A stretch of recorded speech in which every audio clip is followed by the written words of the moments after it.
crescendo no Senhor. Nele sou mais forte, Sigo então adiante, crescendo no Senhor. Crescendo estou no Senhor.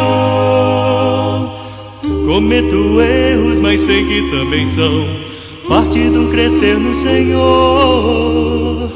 Que mais preciso é sua proteção, da palavra e do seu amor. Quando em seus braços me protege do mal, aprenda então fazer seu querer. Mesmo que caia, posso me levantar, ainda continuo a crescer. Obediência à vontade de Deus. Você já pensou qual é a sua relação com isso? Qual a sua relação com a obediência à vontade de Deus? Obedecer à vontade de Deus é uma oportunidade. Obedecer à vontade de Deus é uma escolha. Obedecer à vontade de Deus é um privilégio. Obedecer à vontade de Deus é uma honra. Obedecer à vontade de Deus é um fardo. Obedecer à vontade de Deus é um prazer. Qual a nossa relação com a obediência à vontade de Deus? O que isso produz em nós, né? A gente encontra na palavra de Deus muitas pessoas se relacionando com a obediência à vontade de Deus, e a gente encontra vários exemplos na palavra do Senhor de como pessoas diferentes encararam de forma diferente a sua relação com a obediência à vontade de Deus. Você lembra da história de Acã? Acã, a Bíblia vai falar sobre Acã na conquista, na história da conquista da Terra Prometida, de uma forma mais específica, a conquista da cidade de Jericó. E quando os israelitas estavam conquistando a cidade de Jericó, Deus deu uma ordem ao povo. Ele disse: olha, todo o ouro e prata me pertencem, Deus dizendo, todos os utensílios de bronze e de ferro são meus, né? Ou seja, israelitas, não peguem nada para vocês, né? É tudo meu, me pertence, né? E para Acã, naquele momento, obedecer à palavra de Deus foi um fardo, não é? Um fardo que Acã não pôde carregar. Ele tomou para si ouro, prata, uma capa, trouxe condenação para si, condenação para o povo de Israel, né? Para ele foi um fardo. Você olha para a história de Noé e já é diferente, né? Deus olha para o povo, para a população mundial, e triste, né? Ele se arrepende de ter feito o homem. Deus vai dizer: olha, o homem só pensa em coisas ruins, em coisas negativas, né? Eu vou começar de novo a história do ser humano e vou fazer isso usando Noé, não é? Noé é um homem justo, é um homem que cumpre a minha vontade, né? E ele dá a ordem, não é? Constrói a arca. Qual a relação de Noé com a obediência à vontade de Deus? Julgo eu que nesse momento obedecer à vontade de Deus para Noé foi um privilégio, não é? Foi uma honra. O único que iria resistir ao dilúvio, Noé e sua família. Você vê Josué. Josué, no fim da sua vida, reúne todo o povo de Israel, talvez já consciente que a sua morte se aproximava, e ele vai dizer: povo de Israel, vocês precisam decidir a quem vocês vão servir. Vocês vão servir a Deus ou vocês vão servir a outros deuses? E aí ele diz aquela frase famosa, né? Decidam, mas eu e a minha casa serviremos ao Senhor, né? para o povo de Israel naquele momento, obedecer à palavra de Deus era uma escolha. Vou seguir com Deus, vou seguir com os deuses. Agora, quando nós olhamos para Jesus, ele eleva a relação, a obediência à palavra de Deus, a obediência à vontade de Deus, num outro nível.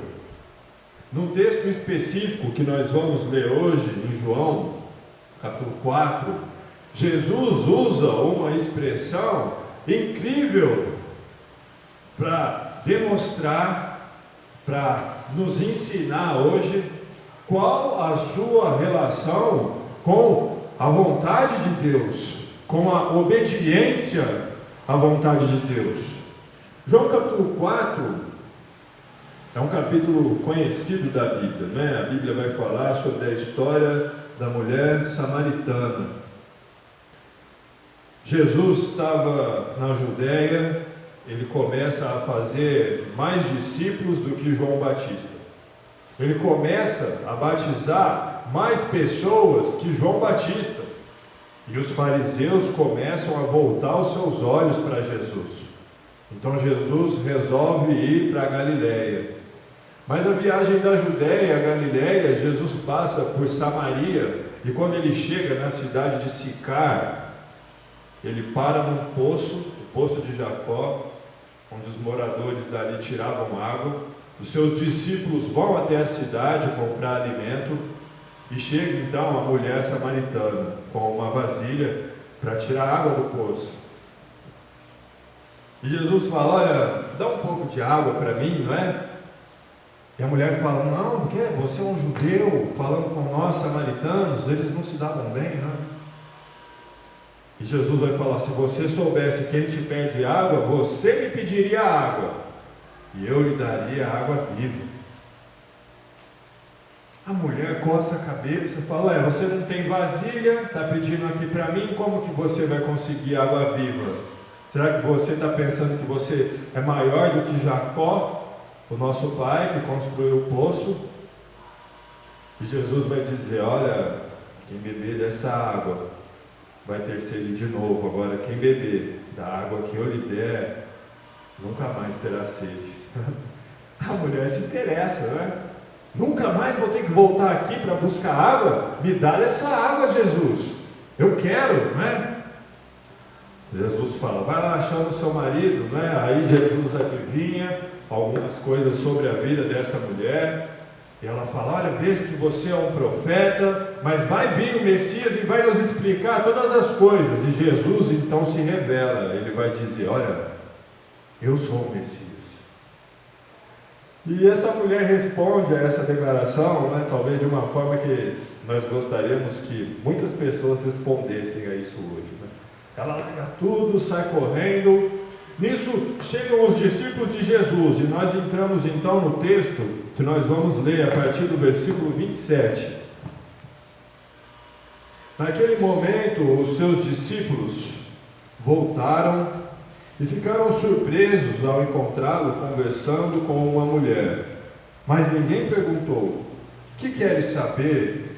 Ou por que estás conversando com ela? Então, deixando o seu cântaro, a mulher voltou à cidade e disse ao povo: venham ver um homem que me disse tudo o que tenho feito. Será que ele não é o Cristo? Então saíram da cidade e foram para onde ele estava. Enquanto isso, os discípulos insistiam com ele: mestre, come alguma coisa. Mas ele lhes disse: tenho algo para comer que vocês não conhecem. Então os discípulos disseram uns aos outros: será que alguém lhe trouxe comida? Presta atenção no versículo 34. Disse Jesus: a minha comida é fazer a vontade daquele que me enviou e concluir a sua obra. Vocês não dizem: daqui 4 meses haverá colheita? Eu lhes digo: abram os olhos e vejam os campos, eles estão maduros para a colheita.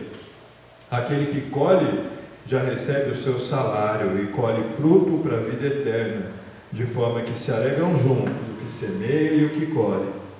Assim é verdadeiro ditado: um semeia e o outro colhe. Eu os enviei para colherem o que vocês não cultivaram. Outros realizaram um trabalho árduo e vocês vieram a usufruir do trabalho deles. É muito interessante se pensar nesse texto sobre qual a relação de Jesus com a obediência à vontade de Deus. Os discípulos falam: Jesus, come alguma coisa, vamos lá comprar comida. Jesus vai dizer: olha, eu tenho um alimento que vocês não conhecem, eles não entendem, né? E Jesus então vai dizer: o meu alimento, a minha comida é fazer a vontade do Pai, é concluir a obra que Ele me deu para fazer. E talvez essa ideia, a forma como Jesus expressa a sua relação com a obediência à vontade de Deus, se torne difícil para nós comentarmos, refletirmos de uma forma sucinta, né? Mas algo que Jesus deixa completamente claro com a sua afirmação: ele era uma pessoa extremamente responsável com a vontade de Deus.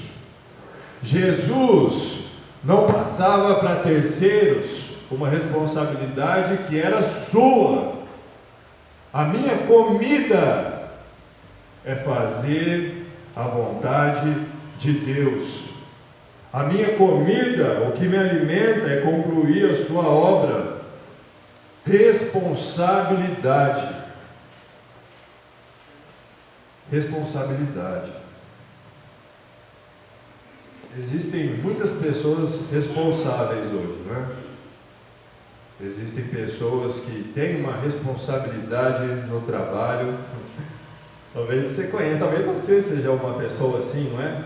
Empresas que não pode trabalhar de barba. Então, o rapaz faz a barba todo dia. Tem que trabalhar de uniforme, então ele põe sempre o uniforme bem passado, lavado, limpo, né? Pessoas que têm o conceito de melhoria contínua, né, inserida nas suas ações. Chega cedo, nunca atrasa, faz mais do que lhe é exigido, vai trabalhar nem que for doente, extremamente responsável com o seu trabalho. Tem pessoas que têm uma responsabilidade com a sua família, né? Talvez você seja uma pessoa assim, talvez você conheça pessoas assim, né? Com os seus filhos, com os seus pais, com os seus tios, com os seus avós, com os seus irmãos. Pessoas que muitas vezes se sacrificam, não é? Para que os filhos tenham uma boa educação. Pessoas que se sacrificam para que o lar seja um lar com harmonia, para que exista saúde, para que exista um bem-estar no seu lar. Pessoas extremamente responsáveis com as suas famílias, né? É igual aquela ideia da final de campeonato, né, de futebol, onde o craque do time, ele chama a responsabilidade para si, ele não se esconde, né? Joga a bola em mim, que nós vamos ganhar, que eu vou fazer a coisa acontecer, né? Ele não se esconde. Sabe, irmãos, João capítulo 4, lendo Jesus falar sobre o que o alimenta é fazer a vontade de Deus, eu vejo Jesus, né, dizendo: olha, aquilo que me supre, aquilo que me dá forças, aquilo que me permite avançar, aquilo que me sustenta, aquilo que me conduz, o que guia os meus passos, o que faz eu levantar todo dia pela manhã, é obedecer à vontade de Deus, um homem responsável que nos convida a não nos escondermos, não é? Que nos convida a sermos pessoas responsáveis no seu reino, que nos convida a não sermos figurantes, né, no seu reino. Lembra, conhece a ideia do figurante, né? Você assiste um filme lá, né? Tem um ator principal, tem um ator coadjuvante. Quem são os figurantes? Ninguém sabe, né? É o cara que está lá atrás, né? Completando a cena, tudo mais, né? Tudo de acordo com a nossa capacidade, certo? Assumir responsabilidades no reino de Deus de acordo com a sua capacidade. Você lembra, né, da parábola dos talentos, né? Mas é uma ideia interessante, porque nós não podemos usar, talvez, a parábola dos talentos somente naquilo que limita a nossa responsabilidade, não é? Você tem que assumir responsabilidades de acordo com a sua capacidade. Não assumir mais responsabilidades do que você é capaz, se sobrecarregar, não menos responsabilidades do que você é capaz, menos responsabilidades do que Deus está te possibilitando, né? Essa é a ideia, e é isso que o texto vem nos falar, não é? Assumindo responsabilidades. Tome cuidado, porque muitas vezes nós podemos nos comportar, né, talvez como os discípulos aqui, né? Existem limitações, existem problemas, existem obstáculos para se assumir responsabilidades no reino de Deus, existem dificuldades, existem. Jesus sabe disso. Jesus aqui está dizendo: olha, eu tenho um alimento para comer que vocês ainda não conhecem. Existiu uma limitação. Os discípulos conheceram posteriormente o alimento de Jesus? Conheceram, né? Você olha no livro de Atos e todos se alimentando do alimento de Jesus aqui em João 4. Se relacionando com responsabilidade diante da obediência à vontade de Deus. Não se esconda, né? Cuidado com isso. Talvez Jesus use o exemplo da colheita para nos mostrar que existem coisas que nós somos capazes de assumir. Discípulos, vocês dizem que a colheita é daqui 4 meses. Não, eu estou em êxtase aqui. Eu acabei de falar para uma mulher samaritana e ela foi buscar mais 30. A colheita é agora. Nós somos capazes de assumir responsabilidades no reino de Deus hoje, agora. Pense sobre isso. Talvez essa seja uma boa pergunta para que você reflita. As responsabilidades que você tem assumido no reino de Deus estão de acordo com a sua capacidade? As responsabilidades que você tem assumido no reino de Deus estão de acordo com a sua capacidade? Ou você aguenta levantar 100 quilos e tem carregado 100 gramas? Né? Pense sobre isso, né? Que Deus os abençoe. Amém? Crescendo no Senhor, Nele sou mais forte. sigo então adiante, crescendo no Senhor, crescendo estou no Senhor. Cometo erros, mas sei que também são parte do crescer no Senhor. Que mais preciso é sua proteção, da palavra e do seu amor. Quando em seus braços me protege do mal, aprenda então fazer seu querer. Mesmo que caia, posso me levantar, ainda continuo a crescer.